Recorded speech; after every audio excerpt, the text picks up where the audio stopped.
Well, welcome to Three Geeks podcast. I believe this is number 87. And we've got the usual crew with us.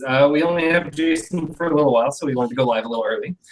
So we got Jason and Max there. And we got Mike from McGTV. All right. So Jason, what do you want to kick off with since you're so excited? Since I'm so excited?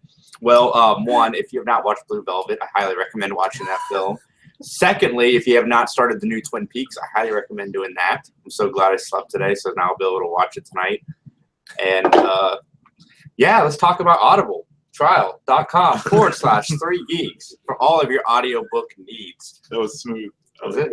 Yeah. I like how you're like, no, he's not going to have it. But speaking of David Lynch and Twin Peaks, if you go to audibletrial.com/3geeks right now and download The Secret History of Twin Peaks, read by the cast of Twin Peaks, written by Mark Frost, there's a lot of stuff that pays off in this new season and makes a few things make a little bit more sense early on as opposed to letting the story unfold on the show. But yeah, definitely do that. The X-Files thing, that dropped. Check that out on audible.com. Kids Against Maturity. Yeah, man. If you don't want to ever have to explain to grandma what a blumpkin is, you can get Kids Against Maturity. All right? This is free of awkward explanations. Or play with your mother, and she gets the card fingering. And instead of saying fingering, she says effering, and you're trying to figure out what the hell that means. Because she doesn't want to say fingering in front of her children. Yeah, or like little Timmy. You know, you're not trying to explain to little Timmy some of the more intricate parts of the Kama Sutra just yet. You know, so like that's not something you want to have a conversation. You know, so this is, you avoid that. You avoid that entirely with Kids Against Maturity. It's family fun. And it's a blast. You can check it. Where's that video on? Facebook? Or? Yeah, it's on the Kids Against Maturity Facebook page. So yeah, you can check us out playing the game on the Kids Against Maturity Facebook, or you can try kidsagainstmaturity.com. Mention us, and you get free shipping, right? Yep. If you mention you heard from Three Geeks. So yeah, free. Who doesn't love free shipping? Exactly. So yeah, Kids Against Maturity. Check out our buddy Arcmatter at youtube.com/. Fuck yeah, Arcmatter, that dude's the shit. And I think that's all. Nope, check out Never Ending Radical Dude. They've got a podcast now. It's a lot of fun to listen to. Their competition. The competition. We should fight them. We should, like, you know, all get jackets and like snap down the street and fight them. That'd be a really funny video. I think so. I bet you Fury would do that. Get his group and they could snap, and then we would get our group and snap, and then just somebody. Oh man, then we could freaking back alley brawl, dude. Yeah. This sounds like Anchorman, by the way. It could be like, you know what? I'd rather it be like the Warriors though, because I just, you know, Mike and me and Dan just watched that movie, so we could be like the Warriors. We got to go fight them and then come back home. I'd be right in the middle though. That's what I was thinking. I'm the one guy who shot. I'm Cyrus essentially, being like, "Come on, let's all be friends. Can you dig it? Dig it! Oh, a piece of turf."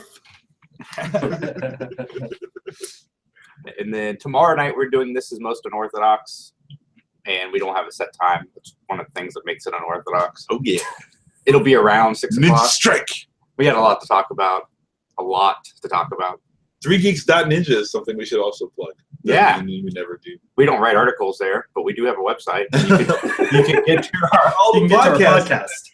Our iTunes feeds and stuff from there, which we should talk about that sometimes too. Like this page, leave us a review on iTunes and sticker. Yeah, but we really do dig the reviews. Like, even if they're like, you know, super shitty. Like, if you're gonna cut us down, you know, like, please make it original and funny, so that way we can all enjoy it. Like, it's really good shit. So leave, you know, bad messages, good messages, positive feedback, whatever. We're down, and we do pay attention. So we appreciate that. My favorite comments are the ones where you guys tell us that this is the worst video you've ever seen, and then continue to leave more comments, meaning that you keep watching the worst video you've ever seen. Hey, so I mean, you got to see how deep this rabbit hole goes. That's right. We appreciate it. Yeah, I mean, it's awesome. Like, we love making our pennies. Yeah, but like, there's no need to be like inexplainably racist. Like the one that we got that was hyper racist, just kind of for like, it was like weirdly racist. Like you mentioned, like Jews and stuff, and like no one's Jewish, and you know, it's just like. But he did inspire us to bring a Jew on as part of our podcast. Right. Yeah. So you know, that allowed us to be even more diverse, which is cool. So yeah, definitely, you know, give us the feedback. We are listening, and we love it. Mm-hmm. Tell us we have a culture that we don't have. We're gonna hire somebody from that culture. Hey man, I mean, like, no, if you're gonna look, if I'm gonna go to jail for robbing a bank, right? And I didn't rob the bank, I'm like, well, I'm innocent. They're like, no, we find you guilty. You know what I'm gonna do? I'm gonna go rob a fucking bank, because there's no need to go to jail for something you didn't do. If this dude is gonna hate me for having a Jewish person on my show, and I hadn't had one yet. Get a Jewish person on the show. Now he can be angry. We're validating this person's anger. Maybe he thought you were the Jewish guy. How? I mean, I was Jewish for a little bit in high school. I tried it out. So did I. Fuzzy told me I was going to get a bank. I never got a bank. Yeah, I never got a bank either. I was promised a bank. Ryan, I wasn't promised a bank, though, so at least there's that. Ryan told me I could get a bank. Well, you win some, you lose some. Yeah, I want my bank. I don't want my bank. Well, according to that racist guy, he thought I was. Yeah, I guess. I mean, true. Fair enough. You know, that's fine. I'll take it. I'll allow it. Sorry, Philip. You should get a bank. Well, you went on a rabbit hole. That's okay. You were excited to go down that rabbit hole. That's all that really matters. Oh, Amber Alert. That's what This Is Unorthodox is. It's an entire rabbit hole. Amber Alert. Yes. Did you just get? I got my Amber Alerts turned off. I got Amber Alert. Black Saturn Ion. 2006 in Newark.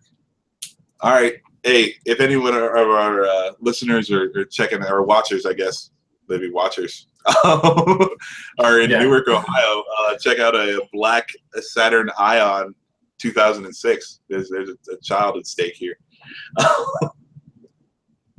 But yeah, I turned my Amber Alerts off because I don't care. You should probably report it instead of checking it out.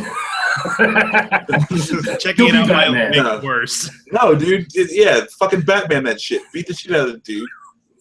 Save the kid. Fucking, but you can't let anyone know it was you who did it.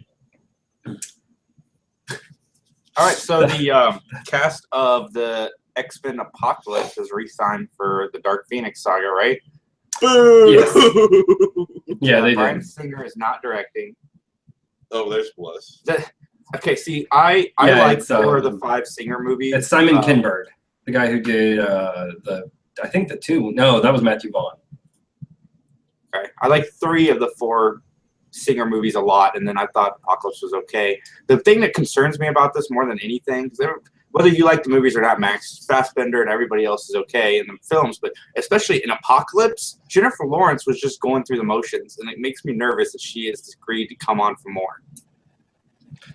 She seemed very bored reading her lines, huh? I didn't know she was confirmed. Yeah, they're all confirmed to come back. Well, I figured everyone else would, because most of them haven't really had a career yet. Everybody except for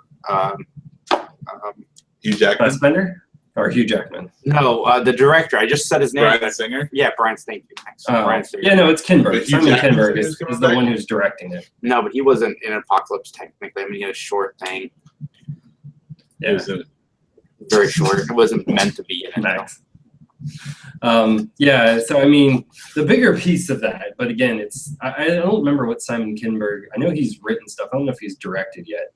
But the biggest piece, yeah, as I'm saying, it's what's kind of concerning about this news, but it's potentially positive if he actually has the strength of will to carry this through. Is they're actually going to supposedly their main villain is going to be the Shi'ar queen. Is it? Oh my gosh, Lyanna? I forgot her name. Lilandra. Yeah. And yeah, so like if they actually go that route, that would actually mean they're going more to the actual Dark Phoenix saga because the Shi'ar actually know they fought the Dark Phoenix before, right? Isn't that They should cast Rihanna as that chick. I just don't want another story where Magneto goes good and bad again in the same film. They need to Logan the shit out of this movie. They need to fucking make a good movie and give Fassbender something to fucking act. I don't care if Magneto's good in this. I don't care if he's bad in this. I He just doesn't want need him to be in this. on one side through the movie. That's all I want. If you're gonna have Fassbender in a movie, that guy's a fucking exceptional actor. Please use his talents. We're asking you nicely to fucking write something the man can fucking act in. You assholes. Well, I mean, they also, yeah, I mean, they don't use McAvoy very much in these movies either.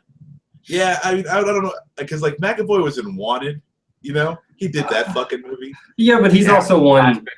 Fassbender was in 300. Yeah, I was gonna say 300 was the shit. And Jonah Hex. So. Jonah Hex is fucking shitty as fuck. And he was in Assassin's Creed. Yep. Yeah, he did do Assassin's Creed, but fucking McAvoy was in all those fucking X-Men movies. As was in the the ones newer that- X-Men movies, actually. I mean, I like the originals, but they never gave Patrick Stewart anything to do in those. Yeah, Oh, man. just because an actor chooses to be in a shitty movie once in a while doesn't mean they're talentless. I don't know. I feel like Wanted is worse than 300. I guess. I don't know. I mean, Because 300 was like the first or second time they did that crazy hyper comic book look to a movie, wasn't it? it was the second first. time. It was the first. I didn't think it was. I thought it was. I thought before it was Sin Sin City. City. 300 came first, then Wanted.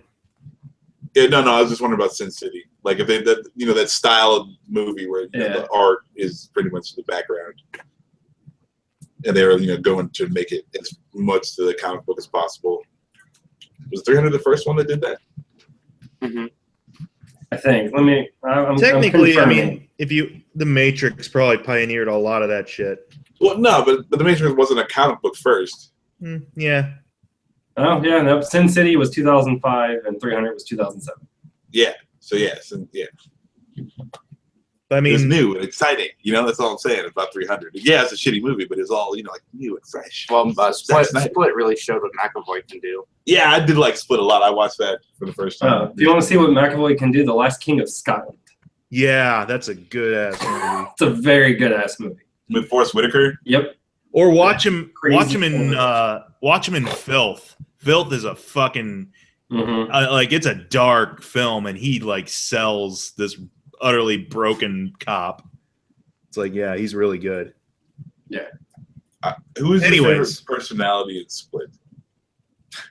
I don't Oh my remember. God. I've only seen it once. Have you seen it, Philip? I've seen it once, but I can't remember. I haven't rewatched it.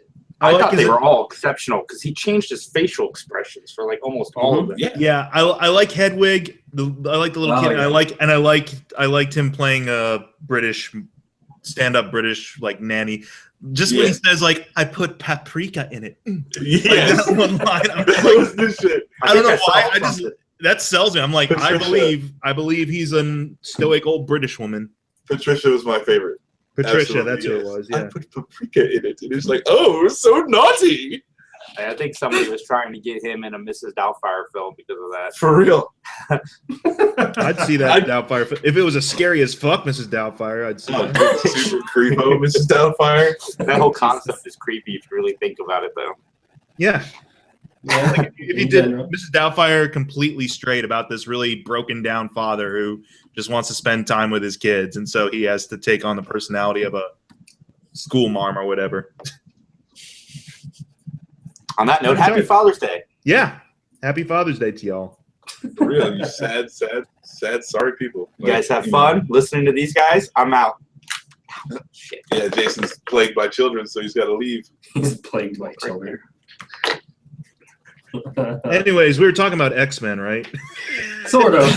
I mean, it's to me it's the only hope I have, and I forgot that they brought Fassbender back because I really don't see how Magneto fits in this story, and I don't know, it makes me less excited because they really should just go off. They don't even need Jennifer Lawrence really, but No. they don't have the Oh, balls God, no. to just actually, hey, let's tell this actual cosmic story of.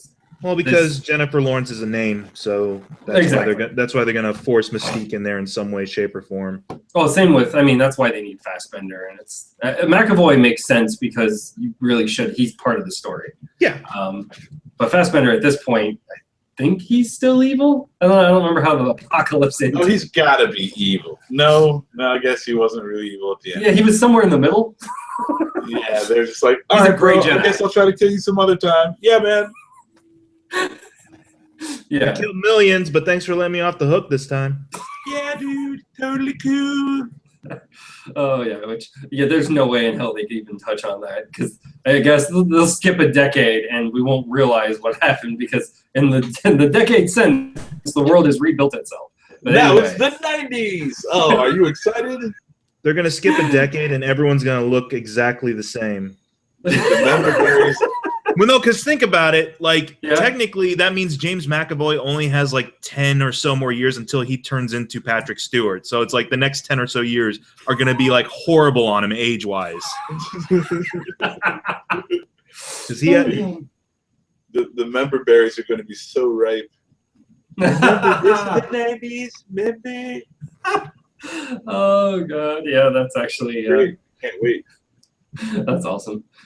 Oh yeah, I don't know. Like that's my only slim hope for this movie because I didn't really like where they went with Apocalypse.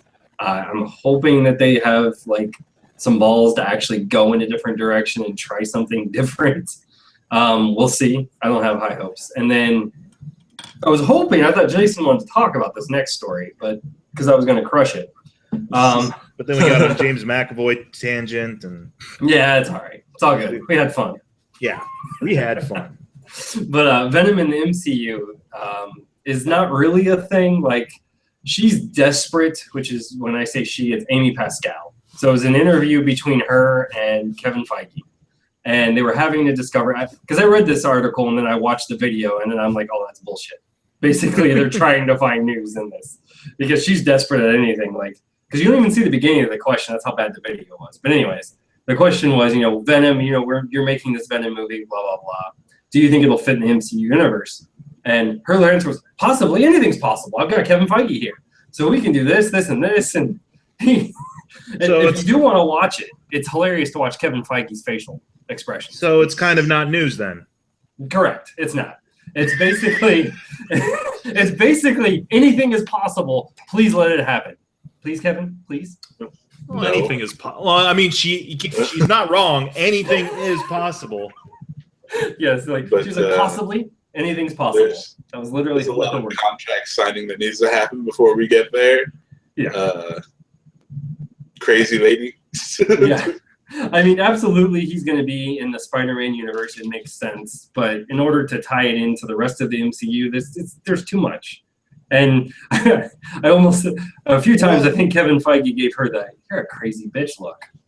Yeah, technically, I think what the deal was is that Spider-Man himself and a lot of whoever they decide to incorporate into Spider-Man movies, yes, for now at least, are part of the MCU shared universe deal. But if they want to do a solo Venom that has nothing to do with them, they can do it.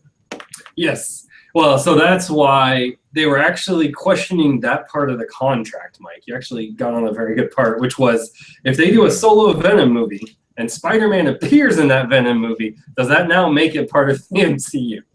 Which is why they'll probably be like, oh no, that Life movie, that was totally the Venom prequel. We'll go with that. Oh shit!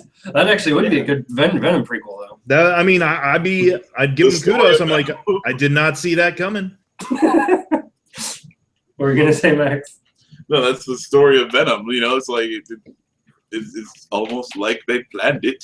So why not? Fuck it. Since we're just tacking shit on anyway. Okay. X-Men's part of the MCU too.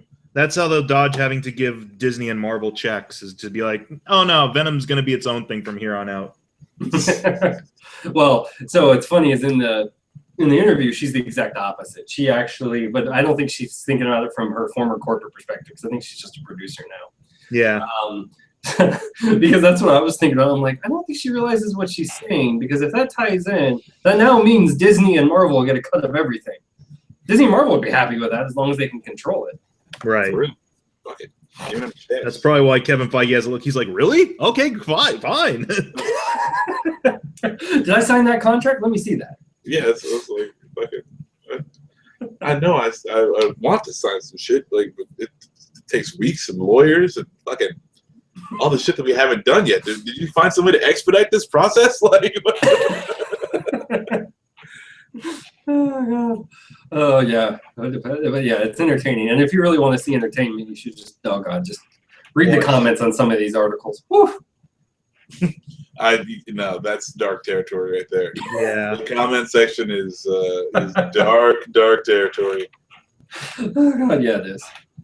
It's it's what South Park touched on so well in the last year of like trolling and all of that. I don't know if you watched it from the last season. Dark stuff. All right, so that's it as far as news that is not E3 related. So at this point, I think we're going to slide into video game news unless you got any comic book news. Just like, did we talk about the Black Panther reaction? Oh no, we did not. I forgot about that. Go ahead. Okay, no, it's just funny. You know, it's like people are dumb and it's funny, but yeah. So people say that Black Panther looks too black and too militant. Oh my god, that's what they said. Yeah. They're like, this Black Panther movie has got too many black people in it, too many white people. And then there's a poster where, you know, it's like Black Panther sitting on a throne, and they're like, this is obviously a tribute to Huey Huey P. Newton, is that his name? I believe so. You know, yeah, who founded the Black Panthers, co-founded the Black Panthers. So they're like, look, you know, they're trying to invoke that, and wow, you know, the Black Panthers were terrorists, and yada yada yada. And I'm just like, wow, people. I mean, like today you can't really just be pissed off about anything, and it's totally cool, and like we get to hear your opinion. So that's I just thought it was funny that you know, he is an African king. Yes, in Africa. So in Africa, it's like, so as the king, he's the head of an army. So as a militant black person, he sure does look like a militant black person. Yeah, I'm just, you know, just saying. But I mean, you could take that. Fuck the last king of Scotland. I mean, I could run that same argument. But I mean, like, so what? Like, Tony Stark is a militant person. Like, all he does is create weapons. Oh no, yeah. Never had a problem. I'm just saying, but he's a nice white guy. So yeah, like Captain America is a fucking militant person. Winter Soldier is a militant person. Like, all white guys, Max. All white guys, Max, because we all know white guys. War Machine. There you go. War Machine. There you go. Like a fucking captain in the fucking Air Force, flying around in a fucking weapon all day. I mean, he's dangerous. He's dangerous. Oh no, he's a cripple now. That's the thing. He's crippled. He was dangerous, but then now he's crippled. And as we all know, crippled people can't do anything. So we'll just unless they're white crippled people, in which case they can do shit with their minds, like Professor X. Oh, Jesus. So yeah, they'll just cripple the Black Panther, and nobody will have anything else to say. It'll be fine. But I'm just like, dude, it's a movie set in Africa. Of course, there's gonna be fucking black people in it. Come on. Come on, you know, Luke Cage is a show set in like fucking Harlem. Of course, there's gonna be black people in it. Come on, people. I don't know, Max. They did a whole movie about Leo being the lead, and he was in Africa, and he was technically African, South African. Yeah, I mean, okay, South African, but freaking Giovanni Hanso is in that movie too. Like, yeah, that's true. That dude's black as night. Like, give me. That dude, like that dude's Africa black. Like that is the truth. That's true. It is legit. Like, no, goodness sake.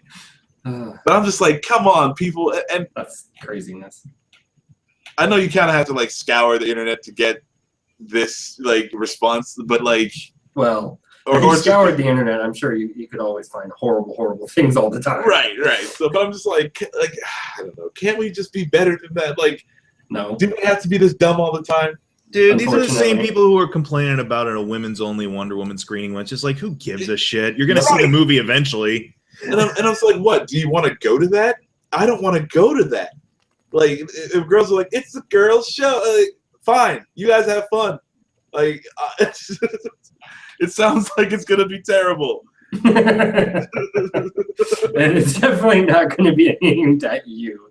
Right. Like, I don't even care. I was like, I'll just go watch the movie when I want to see the movie, which is probably the Thursday before it comes out anyway. So it's like, you don't even, yeah, there's nothing bad about an all-girls show. There's nothing bad about black people in a movie. It's set in Africa.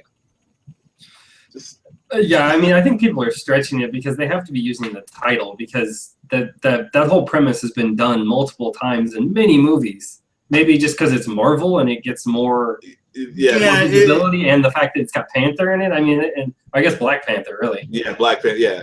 And so people can invoke that, but it's dumb. But people are dumb, Max. This is what we learn. That is true. Yeah, and you know, I really think it's more funny than anything. I'm not like angry about it or whatever. It's like, you know, it's like, wow, just thanks for showing me something else dumb to laugh at. You know, it's like, oh, I'm just gonna fuck all my shit up over here too while I'm at it. Speaking of dumb people. Yeah, so no, I thought that was pretty funny. That was talk about. Yeah, it like I said, people will do anything and say anything when it's on the internet. That's the one thing really where I'm kind of curious about South Park's perspective of if you actually truly tied your real name with everything you say and your picture, what would you do? Some people would still do the same crazy ass shit. Oh, I'm sure. But some people would not.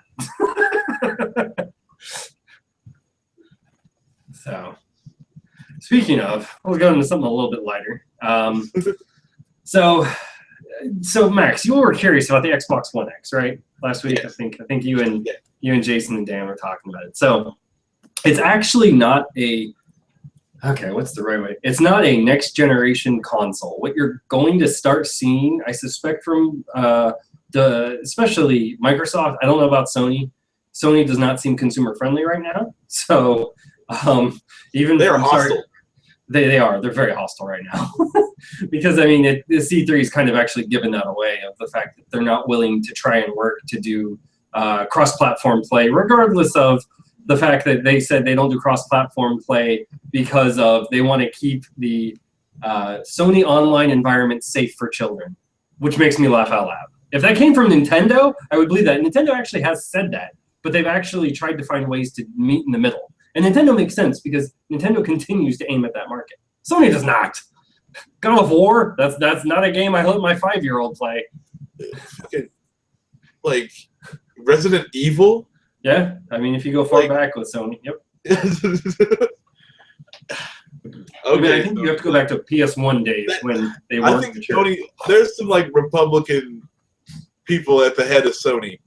Like that in Japan. Is a very, very Republican, and they're taking notes over there. Just they're like, no, we don't do that because of this. Like, but we can provide 15 examples of why you're wrong. No.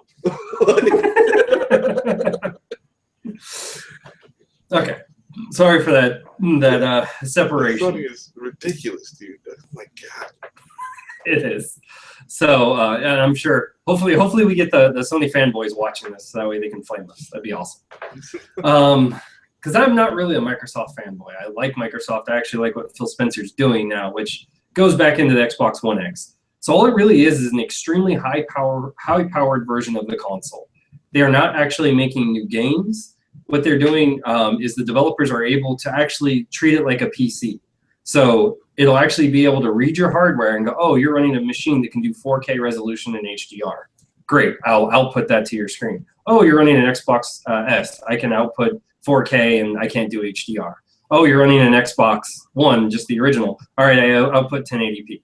All they really have done is they built the PC world of where you can buy your video card and buy your hard drive and make things faster and make things better, and you can run the better specs on the games. And that's actually where they're going with it. And I suspect, especially Microsoft, that's where they want to go with this, because at that point, I think they recognize with the PC world, they're like, well, I can just do this. People will continue to upgrade. People will continue to buy my console if they can go back and play games that they've owned for forever. As long as I can emulate it, cool, I can actually do this. And I think that's where they're going with it. And honestly, Phil Spencer, that's the way he talks about it, is he wants to, that's the reason why he actually, Max, I thought you were crazy when you were asking for original Xbox games to be compatible, because Phil Spencer has asked for it for a while now. I guess they finally figured it out. Hey, man, power to the people. Yeah. Make your voice, the squeaky wheel gets the grease, all right?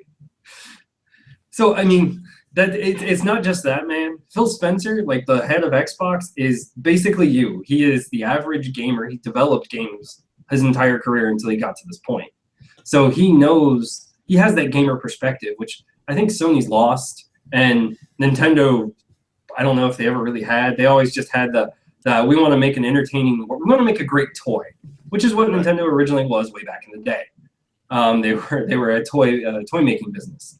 They got into the consoles and ended up just dominating. And then not so much now, but I'm gonna get to them. I'm gonna get to them because they have a chance actually to take back and actually I think probably exceed the Wii if they can actually build the damn consoles quickly enough.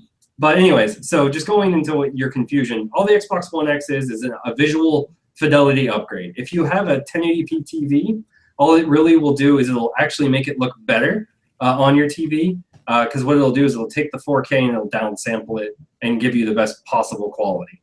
And as well, the huge perk here, I don't know how many people care, but if you get the Ultra HD Blu-rays, I don't know if you've seen those yet, that can do 4K, this will actually play the disc natively. I don't even think the PlayStation 4 does, or PlayStation 4 Pro does that. So, but this is basically the Xbox Pro. Yes, exactly. It's comparable to the Xbox Pro, except it's like 4 times more powerful than the PlayStation 4 Pro. But yeah. Okay. So we were thinking it was a different system, but it's not that. Yeah.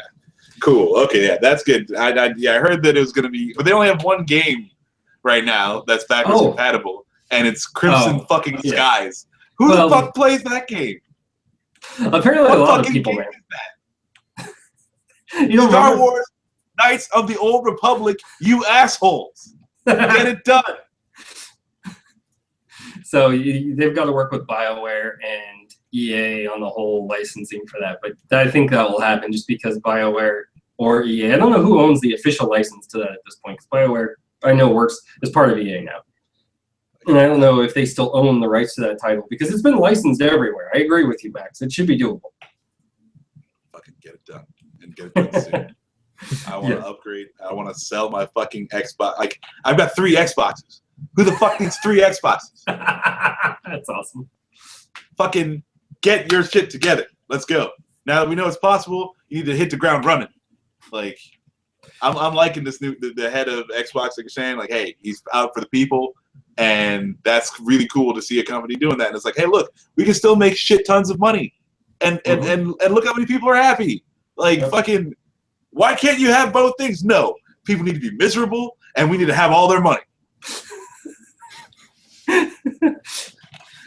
Because literally, like, they were asking, I don't remember who, one of the people I was watching the interview on, were asking the question, like, so why are you building this? Who is this for? Like, who's going to buy this console? And he's like, people who want 4K. I don't care. He's like, we're making this for the people that want the technology because they want to be bleeding edge. There's that people are out there. I was like, as much as people don't think that's true, that's who this is for. He's like, I don't expect everyone to upgrade. He's like, I'm going to sell this to them, and then in 2 or 3 years, when 4K starts to exist in your house, and you go, wait a minute, I want that better resolution, I have a console there ready for you. And he's not exactly. I was like, I've never heard a business talk like that though. Like you don't hear that. They're like, well, no, we gotta move this into people's houses this year. So we're gonna start making it incompatible, like what Nintendo's done with the 3DS. Like I have an old school 3DS, and apparently I was looking around the virtual console. Oh, sweet, I could play. Oh, God. What was the Super Nintendo game that was quirky RPG? Earthbound. I was like, sweet, I can download that. And it's like, oh, sorry, not compatible. Only compatible with the new 3DS. I was like, what? I was like, it's a fucking console. It's a virtual console game. And like, okay, can we talk to these people about naming your fucking consoles? Okay, pick different distinctive names for your console. Fucking think of it like a car. Okay, you can't drive around in your fucking 3DS and it's a car. Like, you don't want to say that. Like, I don't want to be driving around in my DSi XL. Okay? I want to be driving a fucking Jaguar. Right. Yeah, I want to drive a Lamborghini. You know, I want to drive a freaking Ferrari. Name it something. That's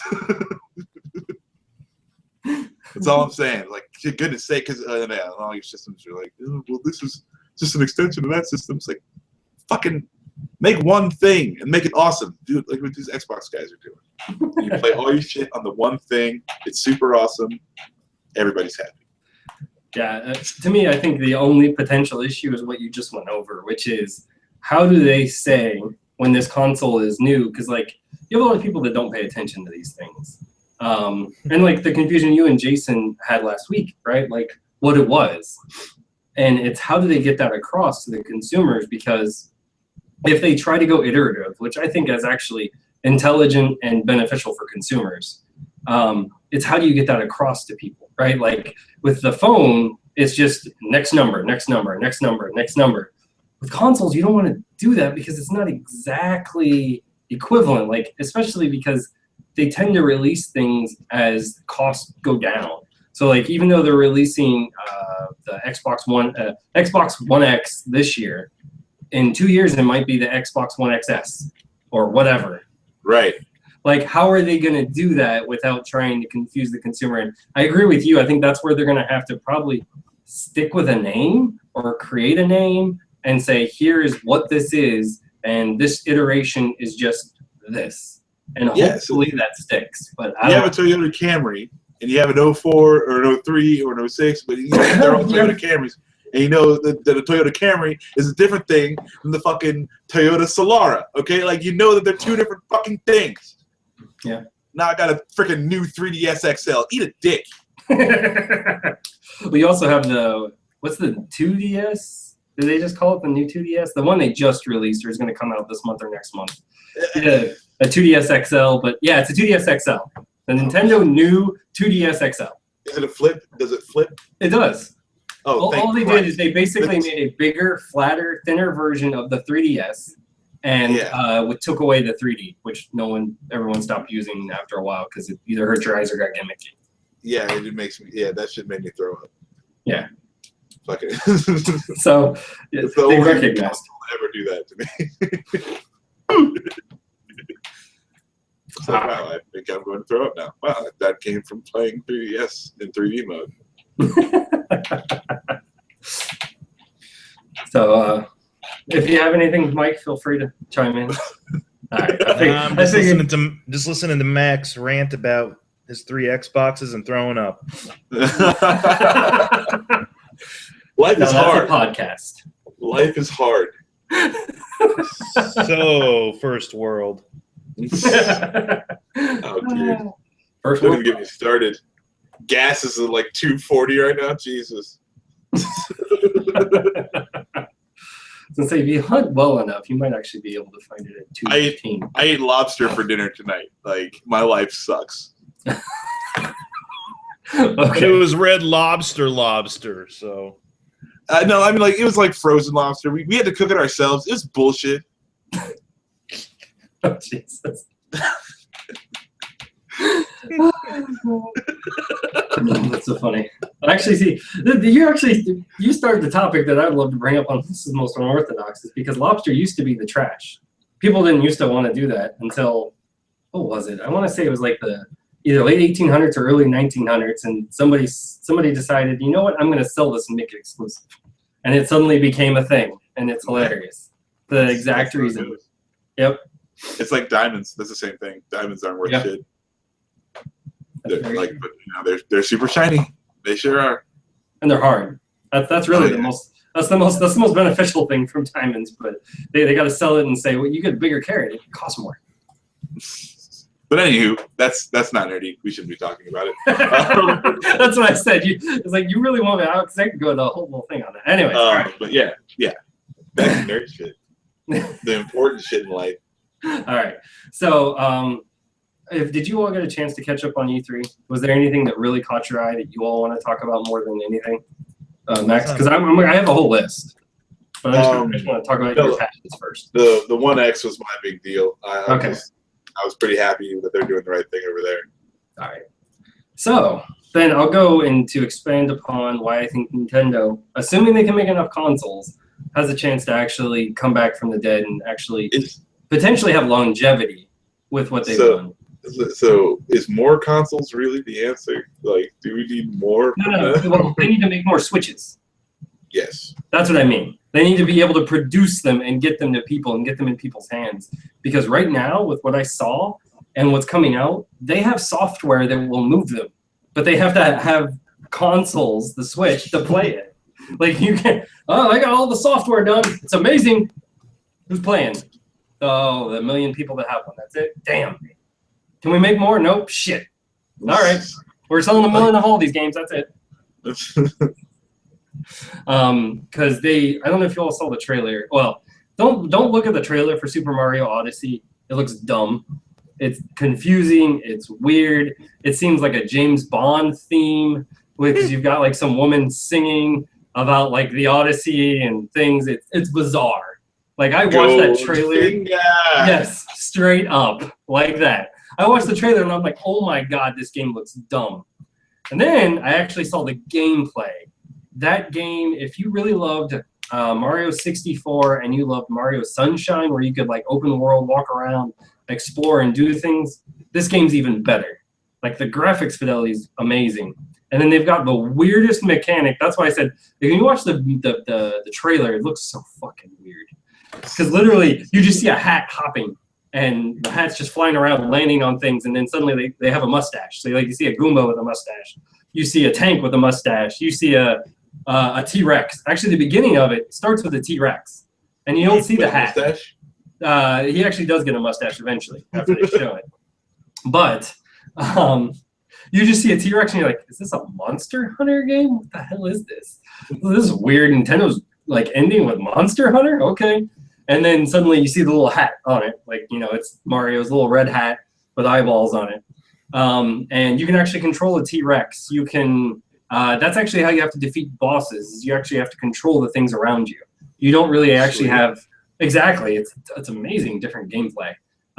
So you have to actually almost solve the puzzles. Like you can actually control bullet bills, little bullets that would fly around. And so you can do that to destroy things. They have 3D to 2D flips, so you'll actually go into like a 2D world by entering a pipe where you have to solve the puzzle to figure out how to get to the other side to get back to being 3D again. They have like so many little random quirks. I guess I never liked Mario 64 because for like what you're saying, Max, like 64 games usually actually made me nauseous. other than, I think the only one that didn't was GoldenEye. But playing open world games in that, it just didn't like it. Oh yeah, it's like 90s CG. You know what I'm saying? It's like back in the day, it was like, yes, this is amazing. Actually, no, it was still kind of shitty back in the day. You knew. The only one that was really good back in the day was Terminator 2 and maybe Jurassic Park. I think Jurassic Park, I'd say, yeah. But they're doing a lot of practical, so they've melded it well. Yeah, that's what you got to do. Yeah. Cameron knows. So like that game looks amazing. Like I actually that got me completely psyched. I was like, that looks awesome. Yeah, Mario is what I want to buy the Switch for. Like, but that's the only reason I wasn't freaking out trying to buy one when it first came out, just because I was like, well, Mario isn't even out yet, so I don't need to worry. But then the only problem is they're releasing it near Christmas, so when I want it, I won't be able to get the Switch or Mario. Well, you'll probably be able to get Mario because if nothing else, digital, right? I guess. I mean, I'm warming up to this. Worst case scenario is what I mean. Of video games, but it's like, I don't know. It's still like having the hard copy in case if you don't like it, you get some return on the product. Yeah. Like you do. Fucking yeah, digital. Like I bought Final Fantasy. I fucking hate that game, and I'm stuck with it. Like there's nothing I can do. I can't sell that. So yeah, it's bullshit. That's the only thing I don't, and it costs the same though. That's the thing. Like, yeah, if digital games were cheaper, then I would understand because the company is saving money on fucking just even materials, and then like, how come I can't get some of that? Like, I can tell you why. Of savings. Oh, because they make money. No, it's the contracts they have with retailers. So retailers will probably not sell their console if they're undercutting all the games. Because the retailers don't make money on the games, or not the games, the consoles. Yeah, they make the majority of their money on the games and accessories. Lame. Well, I mean, hey, retailers can... like Steam. Steam is a perfect example. Like if you go on Steam, Max, you'll see everything you're talking about. Like if you go, like it's hard to find physical copies of PC games anymore, honestly, because of that. Well, that's what I'm saying. Like if that's where we're going, then that's where we need to go. Like fucking. Microsoft, like, hey, buddies, like, you realize, okay, you're not going to have the money from these retailers anymore, but you're going to be making all the money. All of it. It will be yours. So, I don't know. They just have to figure out a way to get you a console and show you a Right. console. That's the problem. That's the problem that everyone's trying to solve. And again, And then, fuck it. Sell the hard copies on your website. Fuck it. yeah, I agree. That would actually be genius, but the majority of, I don't know, retailers don't want to do that.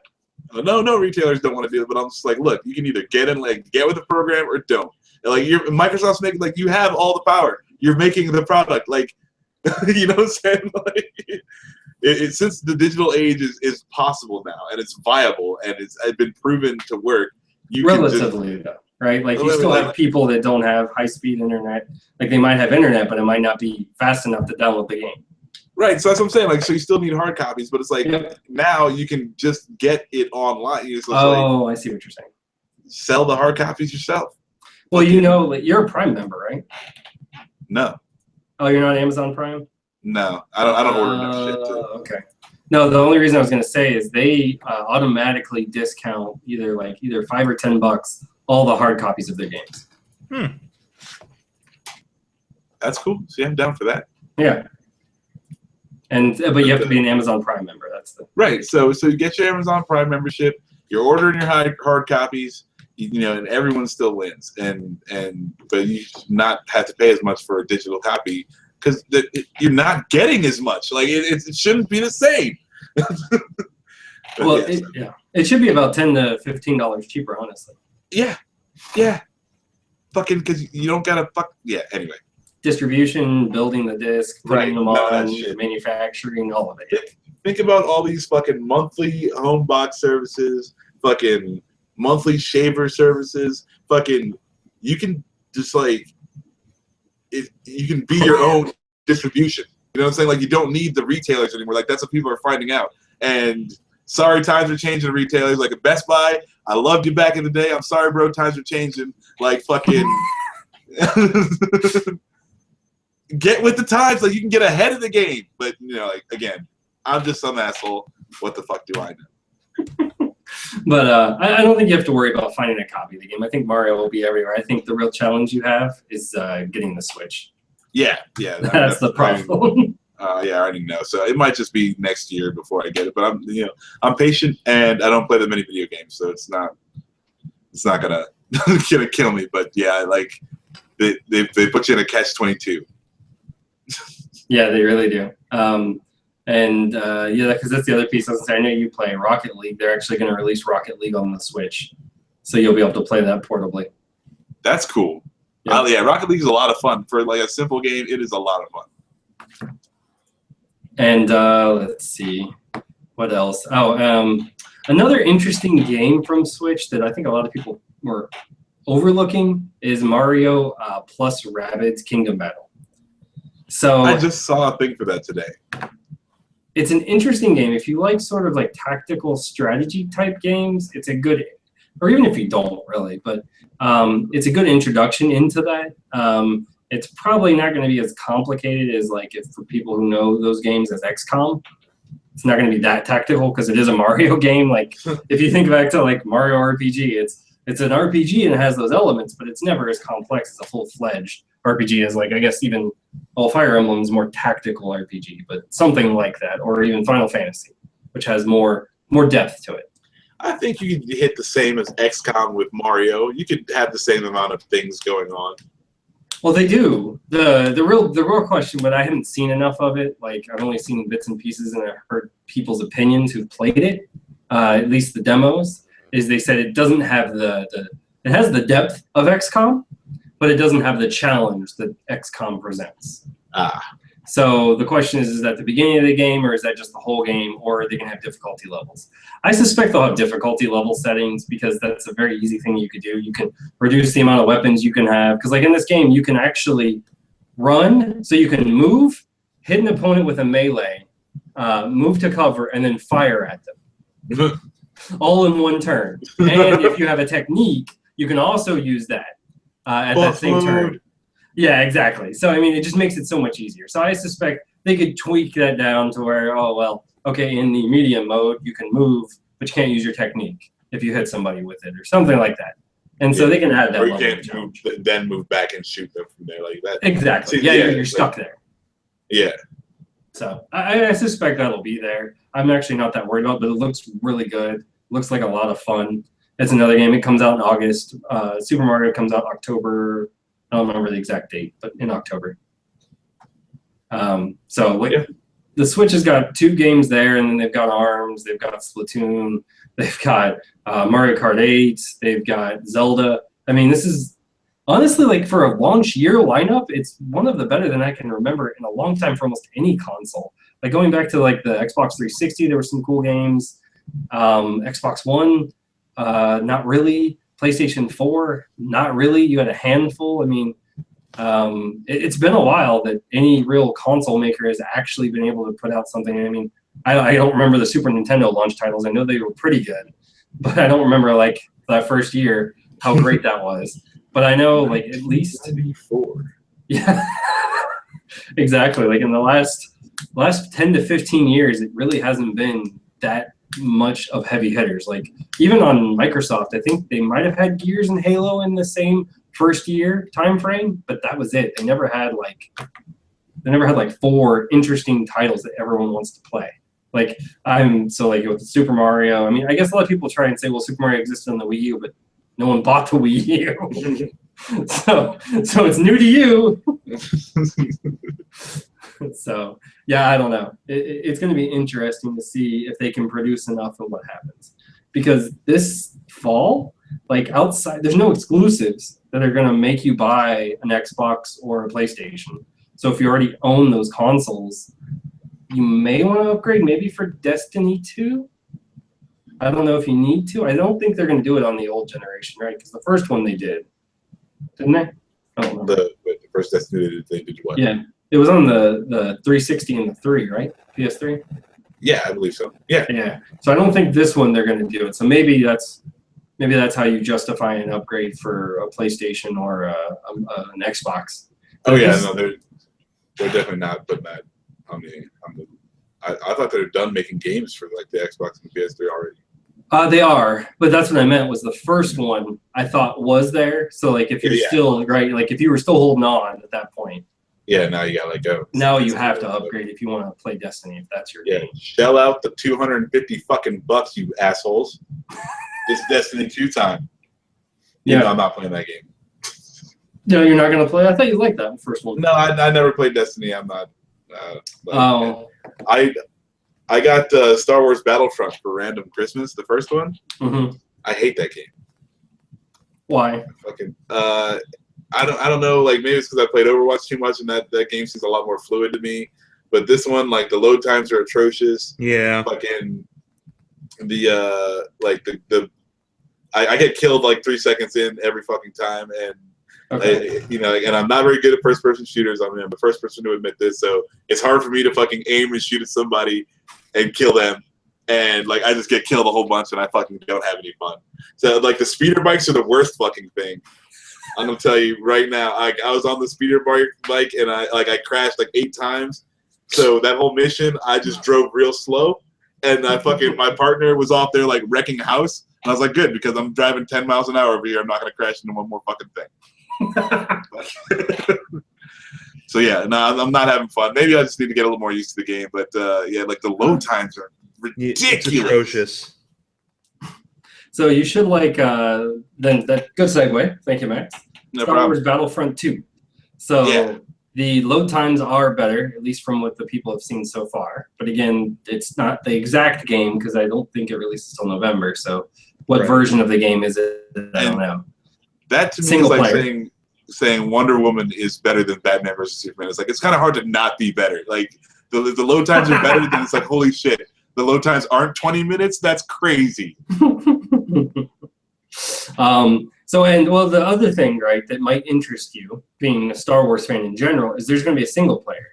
So you can actually get into that, and it's going to have a story. That's what was sorely lacking in the last one, was a single player campaign. Yeah, and I did agree with you there. Yeah, this time I heard that they're like, well, the DLC is going to be.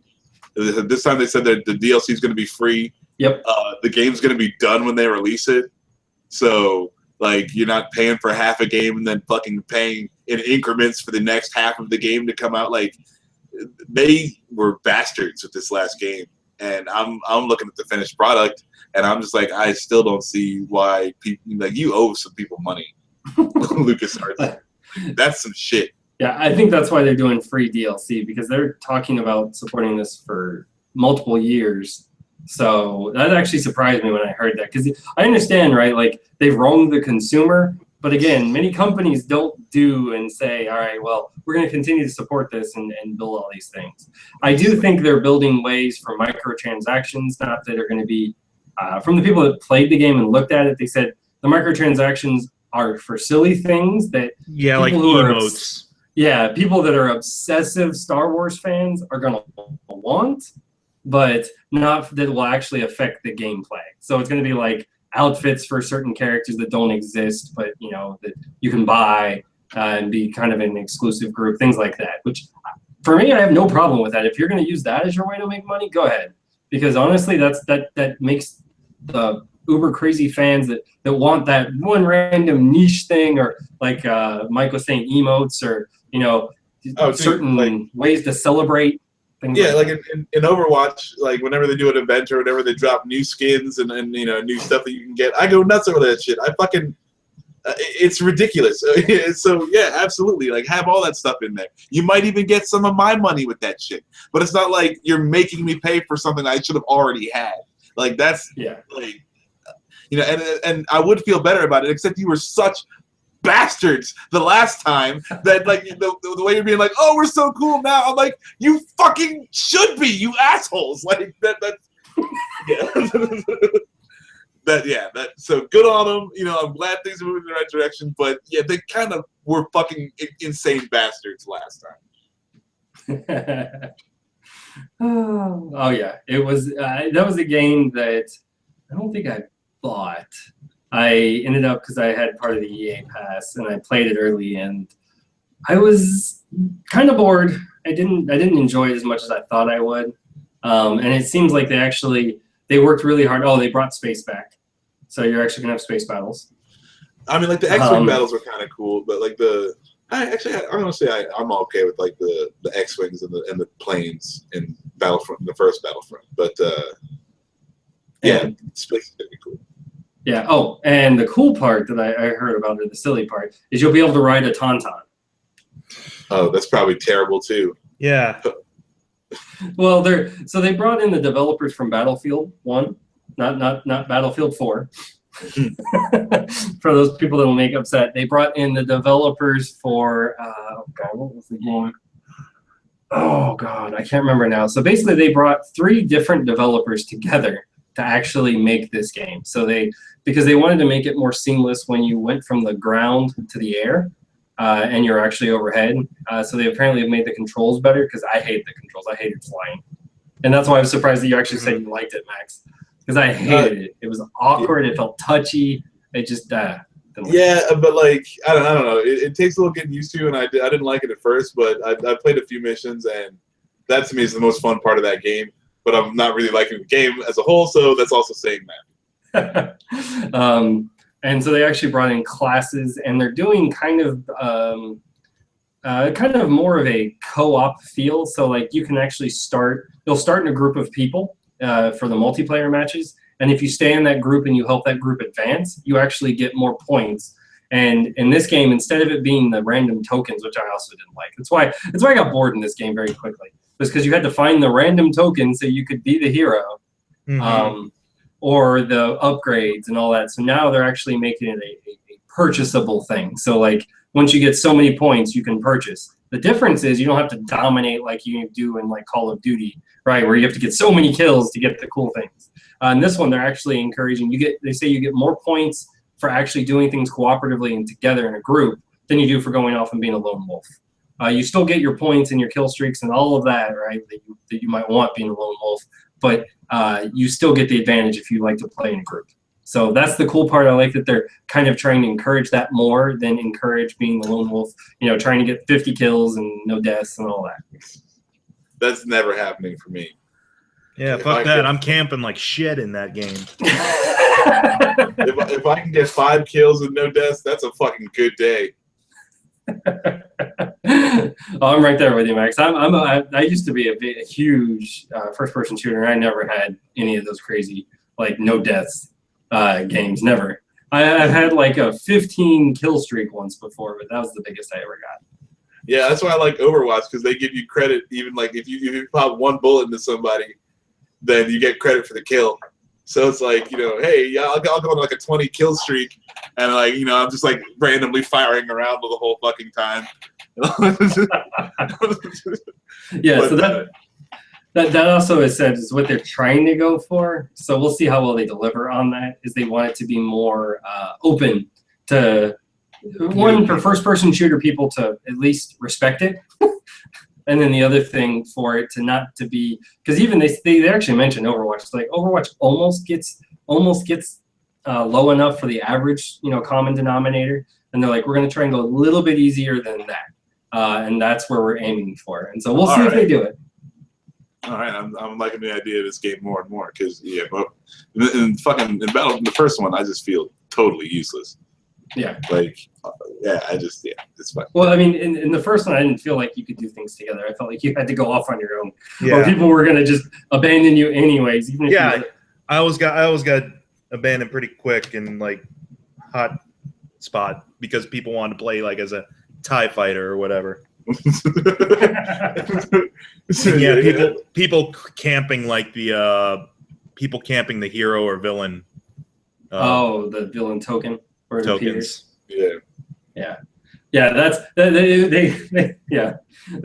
Basically, the beginning of the interview started off with a lot of apologies, as it should, because they recognized they learned a lot. Yeah, they're fucking bastards. Like, we didn't even think we were being assholes. Apparently, we're fucking huge assholes.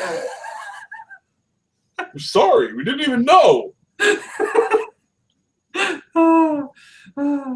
They were quite the we didn't know. I think they admitted they knew the problem was with the game. I think EA rushed that out because they really wanted to tie it in with the movie, the first movie, which was dumb because they could have waited a year and tied it in with the second movie, and people would have been just as hyped for it. But anyways, and it would have been a whole game, and you would be bastards.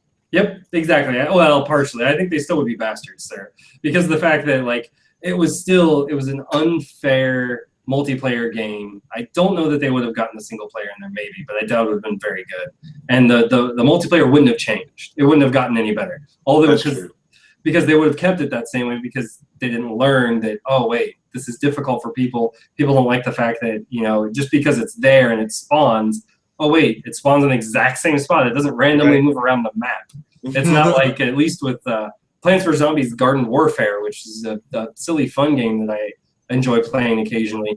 The things that spawn randomly. They don't spawn in the same spot because what do people do? They do exactly what Mike said. You just sit and watch the spot and go, all right, I'm going to get some kills. People think they're going to get their upgrades. They're going to die.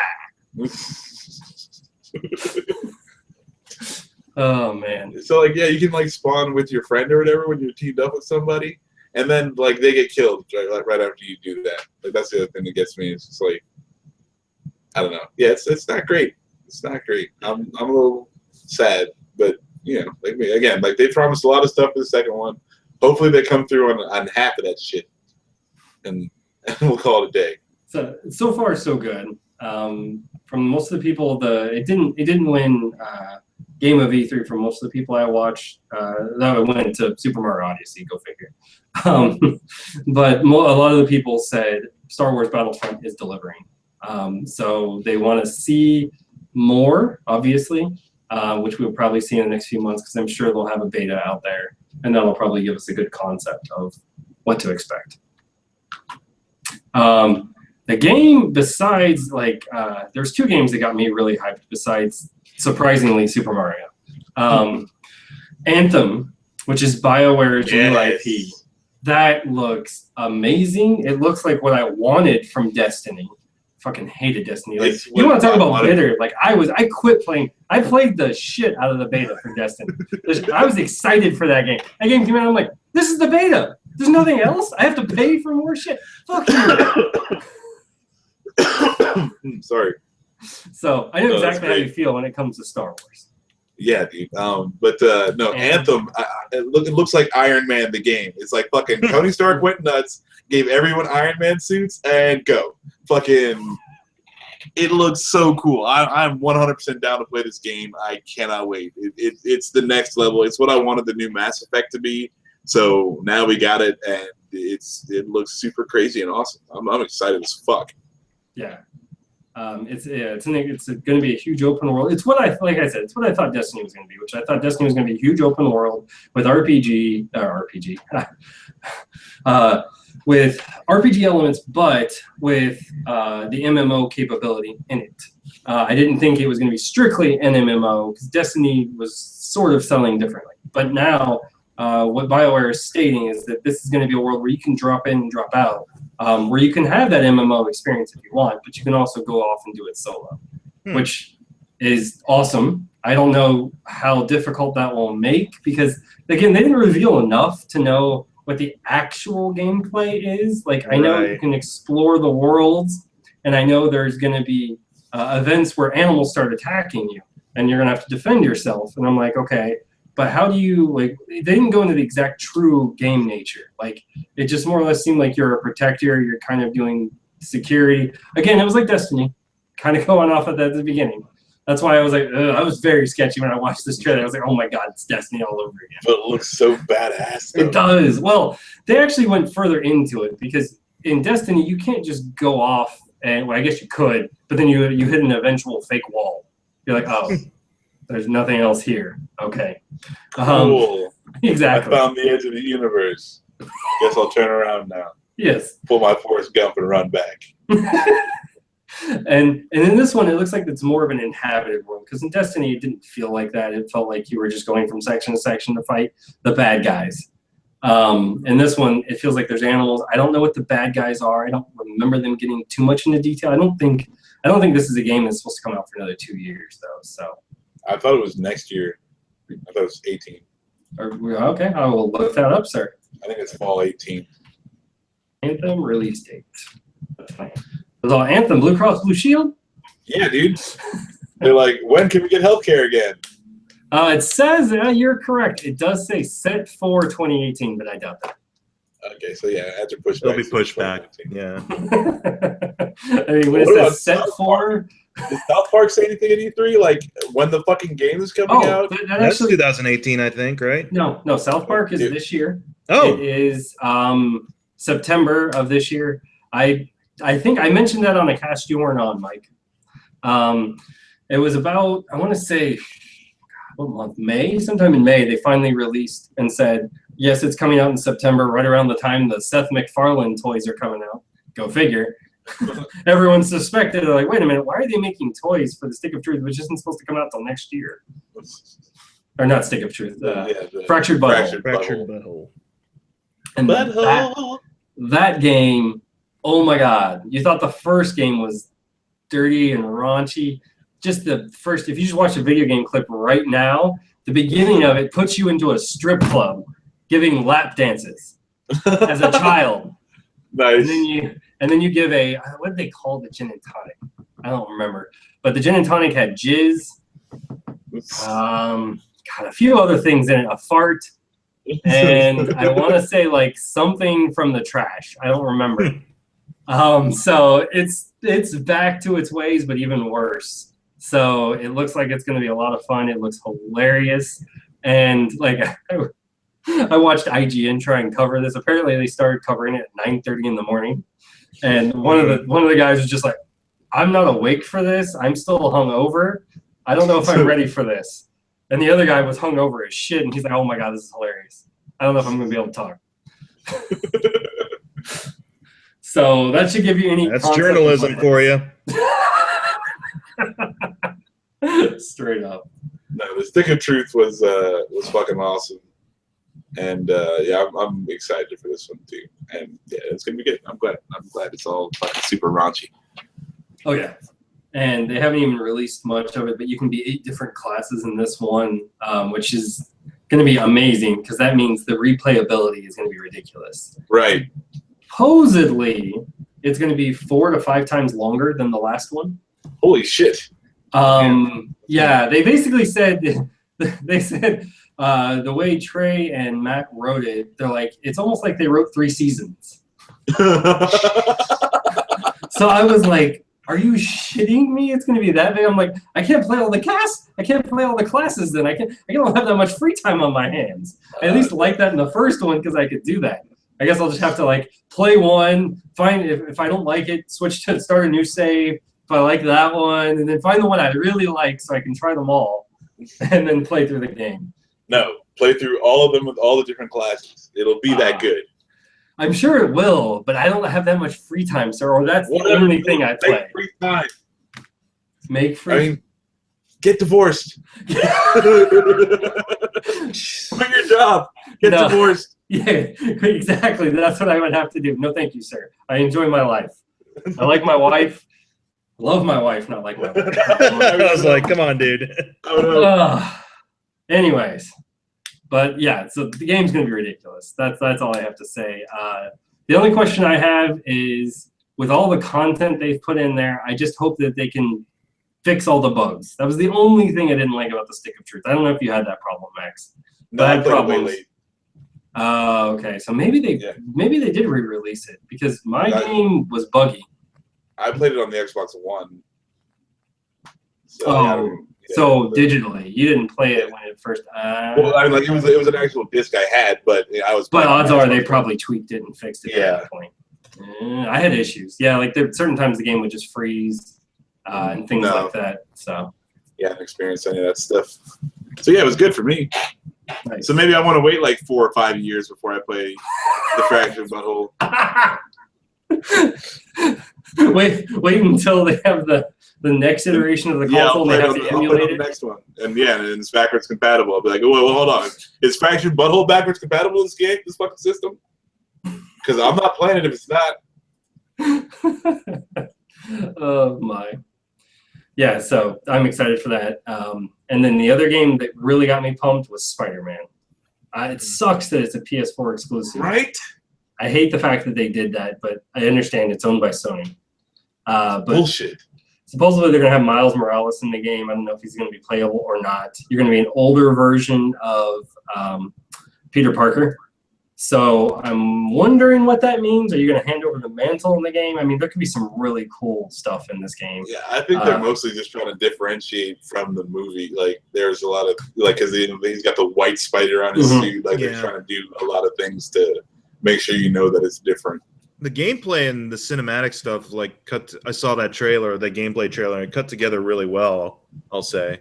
Whether that's going to be represented in the actual final one thing, but I don't know. I did get a very Arkham series vibe from it.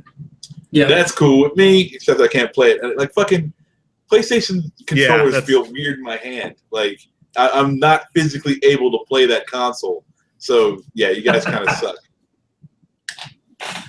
Yeah, it really does suck because the game looks promising, so I'm curious to see. Supposedly, that's supposed to be the first thing you do in the game, Mike. So supposedly that's representative of the beginning of the game. The whole thing, yeah. So we'll see. Like you said, like a lot of times we've seen amazing things at E3 that just flop when you actually get released. Yeah, so we'll see. But so I mean, like, did E3 do like big numbers this year? Because like this is the first year they're open to Gen Pop, so it was like they got up. I think I want to say it was 19,000 more than last year.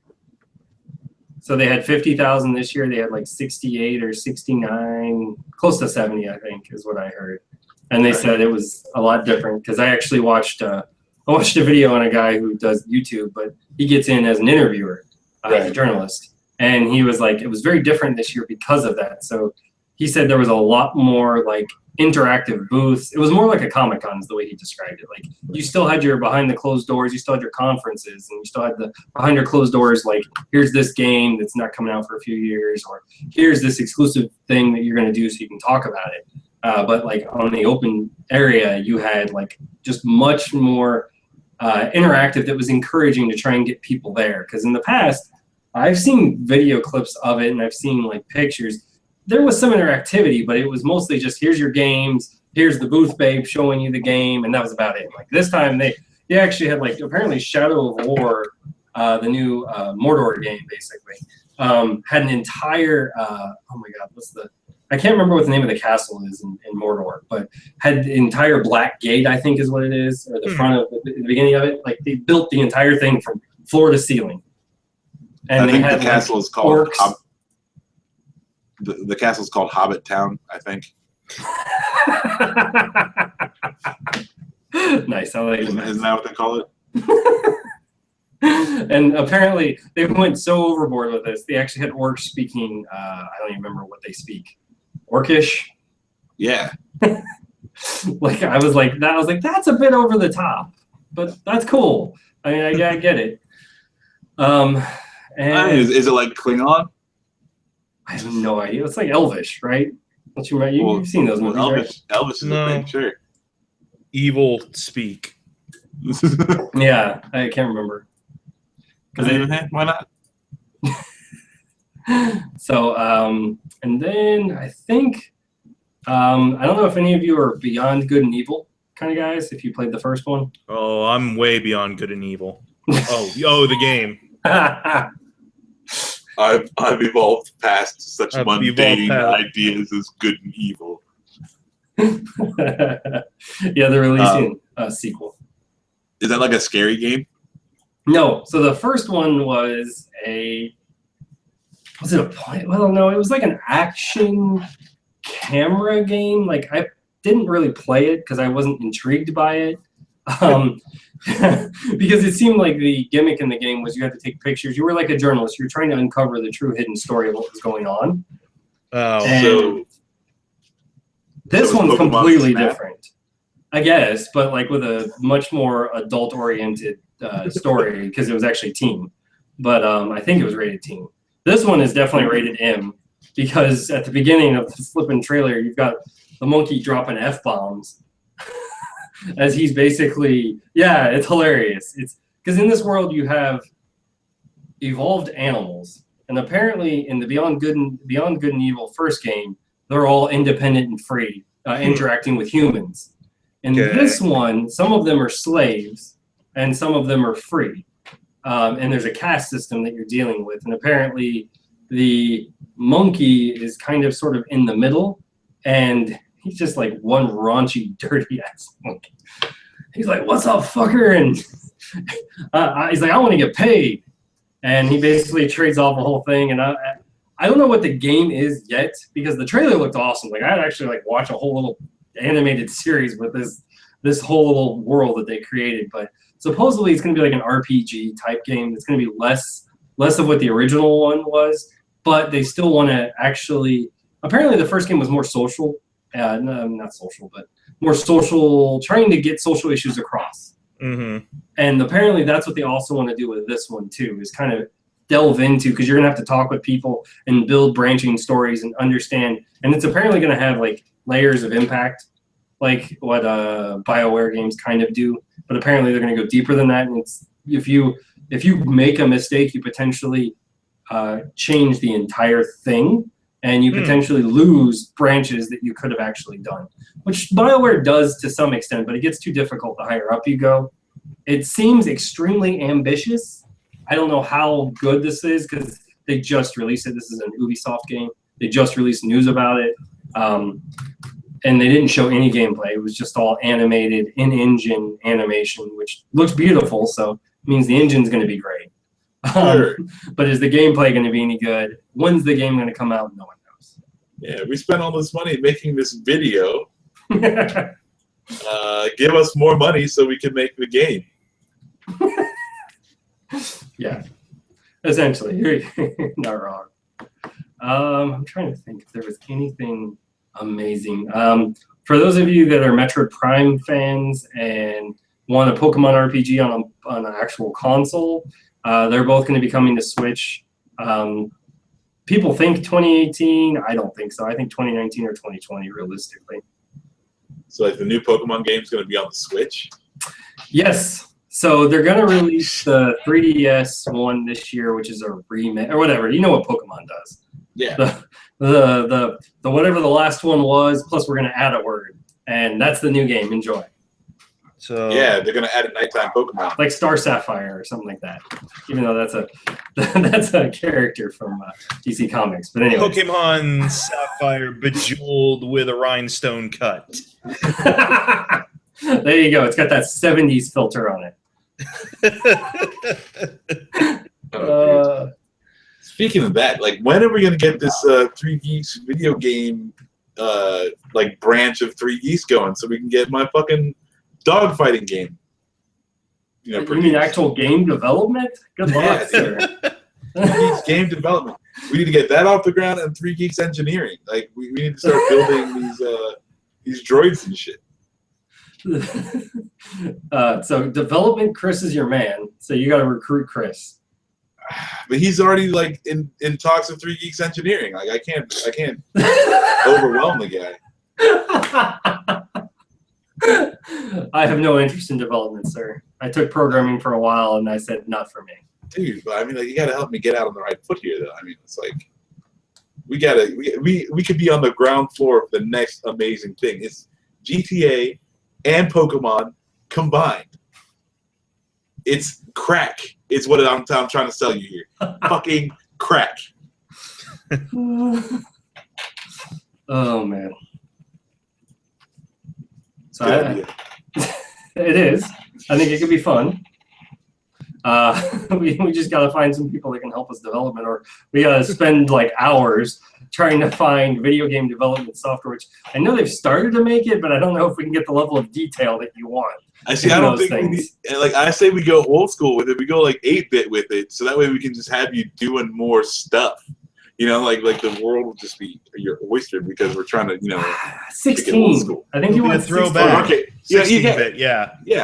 That's fair. Like, I'm just saying, like, way old school. That brings your production costs down. It brings all that stuff down because, like, that's all shit you can do on your home computers now. Fucking break it down that way. Bing, bang, boom. Why not just make it a text-based game? No, we're not assholes now. Be as big as Leisure Suit Larry. Remember we used to play that on our TI-83s? Yes. Bring back TI-83 based gaming. Oh god. Drug Wars? Was that what it was? Or oh god, what was the game where you had to like go from town to town and you were basically a drug dealer? You'd buy and then you would sell. Yeah. That was the game where you had to keep your alcohol content up. Can't remember. Yeah, I just remember I played Leisure Suit Larry and whatever that Ricochet, Turbo Breakout. Turbo Breakout. That's funny. I was trying to remember. I don't know if I played anything too complex. Like I had Tetris on my TI-83. That's right. Yeah, me too. Tetris, yes, that was that. Max, you might have given me Tetris on my TI-83. We might have traded games or some shit. I can't remember. Hey, bro, I wear protection. I didn't give you Tetris. Oh god, that's so funny. Yeah, I was gonna say, as far as my development ever went, Mike, I actually did develop games for the TI-83. That was it. But there really isn't much to it. There really is. All right, well, that's a start. Here we go. Yeah, it's text-based only, sir. We can get this text-based shit going. And that's in what's called BASIC, which doesn't even exist anymore. Awesome. The perfect fucking medium. Shit, yeah. Well, that's perfect. We can make bringing it back. We can make a game that no one can play, and we can say it's awesome. I like it. Oh, it will be awesome. Oh, it'll be back. It'll be back in vogue like nothing else. Yeah, we'll have people out there fucking scouring the earth for some TI-83s. People are all about that retro shit. They want their classic NES games in one little tiny console. We'll give them a full TI-83 chock-a-block full of text-based games. It's awesome. Oh, all right. That's pretty much it for E3 news. That's why I said, like, if Jason were here, I could let him talk about Kingdom Hearts 3. I don't know what makes people fascinated by that game. Does he play that? Yes, he played the first two. He's excited for this one. Oh my goodness! No wonder I don't know. Granted, when the first two came out, he was like, how old? Were we still in high school when Kingdom Hearts was first? Yeah, out? it's like PS2. Yeah, it was a long time ago. I just know they kept putting off a third game, I guess, but they'd keep like doing like re-releases and redux. Yeah, they're like 2.5 remastered remix LA edition. So the original Kingdom Hearts 2002, the beginning of 2002. Ugh. Oh, never mind. Then we were college. So, yeah, I would say just at the end, right? Like. Yeah. So, but yeah, that's a long time ago. 15 years between the first one and the third one. All right, that puts shit in perspective.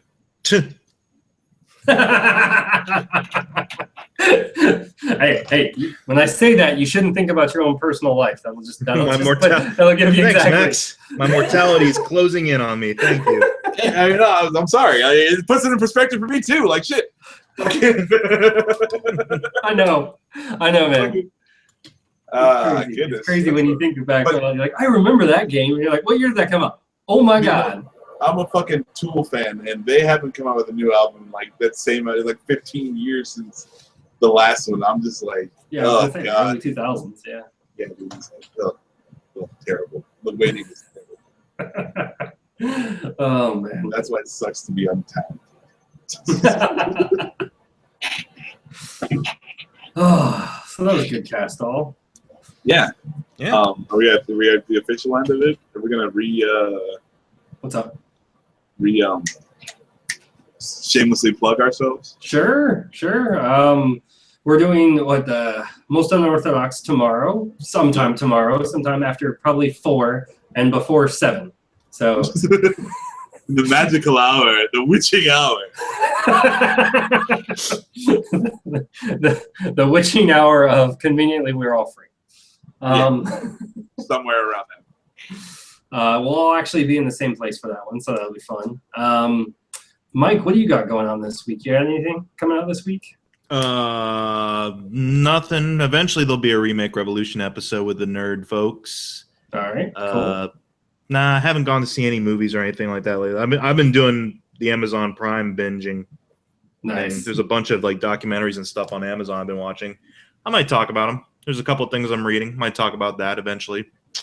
Cool. But otherwise, yeah, nothing special. All right, cool, man. Go buy shit. T-Public, among other places. T-Public in the opening, did we? No, we didn't. Yeah, T-Public, or so it's kind of late now. I mean, at this point, but it's the third link. But yeah, T-Public, we have shirts on there that Mike designed for us. He also has his own shirts out there, so definitely support all of us. Check them out; they're pretty cool. Let's see, we've got. Oh yeah, what's the kids? Can you show up our Kids Against Maturity? Yeah. This is free of awkward explanations, okay? Optimus, let's scroll down. There you go. Optimus Prime something. I actually was going to be able to read it, but you took it way too soon, sir. Optimus Prime exhaust pipe. So that's that's pretty funny that I think that when I'm wearing my Optimus Prime shirt today too. Exactly. You're synergized, man. You've got to go, and you are ready to advertise for Kids Against Maturity. Dialed into Kids Against corporate shill, you. Hey man, I'm out there trying to make a buck. Exactly. So definitely check them out. And if you mention 3 Geeks on their website, or I think as well, are you all still selling them in the stores? Yes. Okay, and if you go by the store as well, there are definitely deals to be had. So definitely check it out. Check out the website, which is kidsagainstmaturity.com, the Facebook page, and as well if you check out VGMX. If you Google VGMX or go to VGMX.com, the location's there where you can actually go in person to check it out. And as well, check out Audible Trial. audibletrial.com/3geeks. We really need to shorten that URL because that's just such a mouthful. Just let me vomit that out to you. Once we start getting hits, then we get into the deep Audible money. We'll get a shorter URL. It'll just be audible.com/3geeks. Yeah, but we gotta get people in. Like that's the thing. We're not doing our part. All right, so can you help us out? Please make our advertisement shorter by subscribing. We would really appreciate it, and then we can get it across much more easily. And we don't trip over and stumble over. We should do something like if you prove that you went to audibletrial.com, when we get the shorter URL, we should give out something special for those guys who are in the trenches for us. Yeah, that would be cool. We'll have to work on that. That could even be something we're also thinking about checking out Patreon. So stay tuned. We'll let you know what we get into there, and we have to work on our ideas and thoughts on that, and kind of like what we can offer and as perks and things like that. So you don't want to just ask for free money. Well, I think Patreon. Well, I think you can ask for just free money, but usually most of the stuff at Patreon is like perk related. If we're gonna ask for free money, we could just do that at YouTube, sir. Oh, okay. Yeah, there we go. We can just turn that on and just say, please send us money. We'll take a penny at a time. All right. There we go. There's an idea. Bank. That's probably what you'll get. Hey, that works. I mean, if we keep that in tune with our advertising money, at some point we'll have like $50.